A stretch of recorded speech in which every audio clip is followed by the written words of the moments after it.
In the 1930s, the film rights to Tarzan were owned by MGM, who released initially 1931's Tarzan the Ape Man, starring Johnny Weissmuller and Maureen O'Sullivan.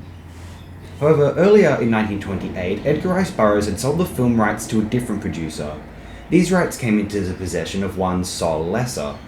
Now, this contract was considered lapsed, at least by Burroughs, who assured MGM, upon making their particular deal, that it would be the exclusive IP.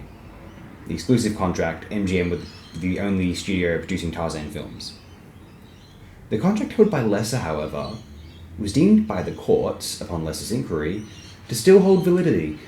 As a result, Lesser got to work on a rival Tarzan production, also starring a venerated swimmer, Buster Krabbe. Krabbe and Weissmuller were said to have been on good terms in real life, and apparently found a subsequent attempt by the Hollywood press to paint them as rivals rather amusing. Jacqueline Wells, later known by the name of Julie Bishop, portrays Jane. It features a certain chimpanzee, I'm not sure which one, as Cheetah.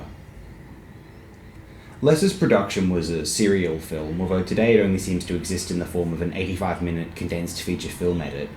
It had been directed by one Robert F. Hill, who had written and co-directed the Elmo Lincoln starring silent serial The Adventures of Tarzan, released in 1921. Now, just to finish the story of Mr. Sol Lesser, Tarzan the Fearless was his last Tarzan serial, although he was able to release another feature in 1938, Tarzan's Revenge, starring Glenn Morris, who was also a swimmer.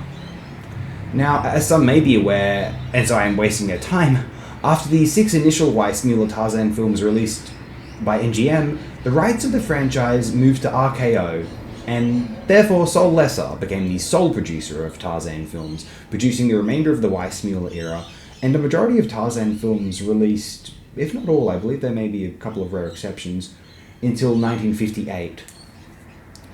So for this day, I'm quite briefly discussing the only version of Tarzan the Fearless available, the 85-minute feature.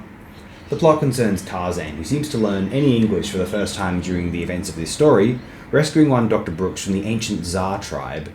Dr. Brooks appears to have become friendly with Tarzan while he's been doing research on obscure African tribes.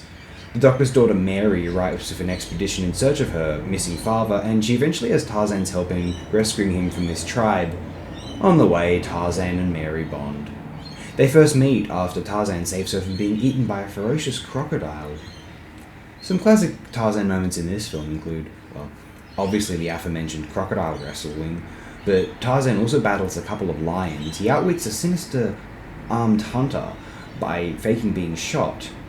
He's rescued from a pit by an elephant, which is guided to this scene by a friendly gorilla, and Tarzan's amusing reaction to hearing recorded music for the first time via a phonograph owned by Dr. Brooks.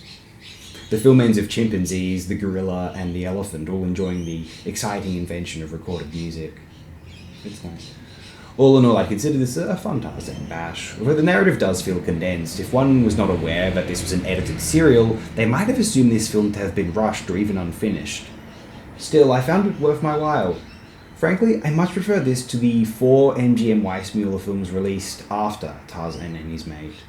Those first two, Tarzan the Ape Man and Tarzan and His Mate, I wholly like, of course. Although I find the next 4 released by MGM to be lacking. I don't know, maybe my standards are a bit too high here.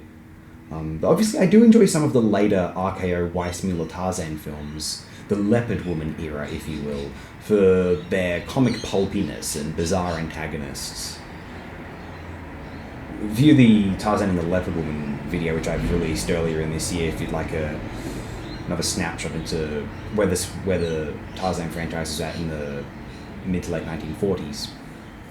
So that's my quick spiel on 1933's Tarzan the Fearless. This film is quite easy to access for free online, and so if you're interested, do seek it out.